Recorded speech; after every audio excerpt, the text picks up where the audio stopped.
आता म्हणजे आपण काही मगाशी म्हटल्याप्रमाणे आपण एक्सपर्ट नाही आहोत. बरोबर. पण जे माझं अंडरस्टँडिंग झालं आहे माझ्या हां बरोबर, जे माझं अंडरस्टँडिंग झालं ह्या गोष्टींबद्दलचं त्याबद्दल मी तुम्हाला सांगतो, की जसं की मी तुम्हाला म्हणलं की सगळं कर्माच्या सायकलनुसार चालणार आहे. इवन देवसुद्धा इंटरफेअर करत नाहीत. समजा एखाद्याचा पुण्याचा घडा खूप भरलेला आहे, ओके, तो लोकांवरती अत्याचार जरी करत असला तरी त्याचं काही दिवस चालू राहतं सगळ्या या गोष्टी.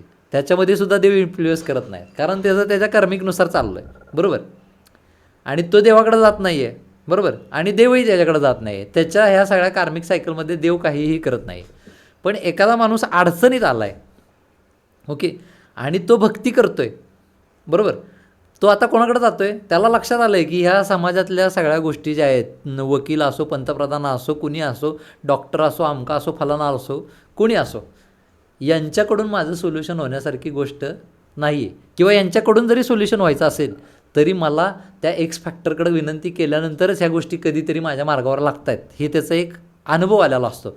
की बाबा तुम्ही कायमच अहंकारात आहे, हे सगळं ॲटोमॅटिकली सगळं होईल असं जर म्हणत राहिला तर तो एक कोइन्सिडन्स असू शकतो. पण बऱ्याच वेळेला लोकांचं काय होतं आहे की लोक देवाकडं जात आहेत, मागत आहेत, आणि लोकांच्या आयुष्यामध्ये तो पॉझिटिव्ह इन्फ्लुअन्स होत आहे. तर मग तुम्ही मगाशी विचारल्याप्रमाणे की मग असंच का घडावं